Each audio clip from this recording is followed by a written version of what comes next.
नुसती खाका सुट्टे या माणसाला गेले 15-20 दिवस झाला तर घरी बसलाय. त्यांना कामावर जातो, ड्युटी लागते, अजून 5 महिने वाढलाय. काव का सांगते असं सांगतच आहे नुसता. याच कामासाठी लग्न केलंस का? पोराची ट्युशन फी भरायची आहे, तेला का पेपा सरला काही लागते का नाही या माणसाला? काम सुटला तेव्हापासून नुसतं पांढरी जागा आहे हा माणूस. सुनंदी आता जेव देतेस का नाही तेच जेवायला बसलो घासभर तर झाला तुझा पटर सुरू झालाय. ती त्याला 2 घास दुकानं खातो म्हणलं तर इथं झाला पटर सुरू. तुला का प्रत्येक गोष्ट सांगतच राहू का? आता 6 महिन्याचा कार्यकाळ संपला आणि आता 5 महिन्याचा GR आलाय. आता म्हणून नंतर GR आल्यानंतर ऑफिस मधून फोन आल्यानंतर मी जाईन. जेव्हा 6 महिने जात होतो 10,000 महिना पगार येत होता, मला मस्त सांगत होतीस ना समोसा आणा, जिलेबी आणा, हा ना तो आणा. जेवते चुपचाप आता. उपकार नाही केलास माझ्यावर. हा अन्न तू आण तुझं कर्तव्य आहे. बाई प्रत्येक जण नवरा आपल्या बायकोसाठी काही ना काही आणते. लवकर कोणत्या ना कोणत्या कामावर जा, नाही तर मी आता घर सोडून जातो तर पोराबाराला धरून. जाणार तर आपल्या बापाच्या घरी 10-15 दिवस राहा, नाही तर महिनाभर नाही तर येऊच नको. मला बहुत चांगला जीव लागेल. साला तुझ्यासाठी एवढा काय करतो.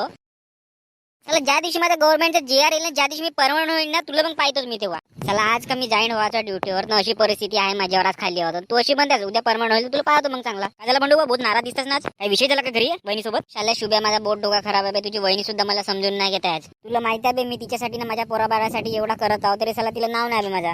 5 महिन्याचा प्रशिक्षणाचा कार्यकाळ वाढला आणि सरकार आमचा काहीतरी विचार करेल याच्यावर मी आशावादी आहे. पण साला माझी बायको माझ्यावर विश्वास नाही ठेवत, मी काय करू आता सांग? बंडू एक काम कर ना, वहिनीला चांगला समजावून सांगा 5 महिने मी जातो म्हणा. जर काम जर नाही झाला माझा तरी मी काही ना काही करीन म्हणा. नाही यार मलाही समजते ना, मी काही खाली बसून थोडा राहणार आहे 5 महिन्यानंतर. मी काही ना काही करीन, पण मला आशा आहे का काही ना काही माझा होणार आहे नंतर. आणि माझे नक्की प्रयत्न सुरू आहेत यार काही ना काही करायचे समोर.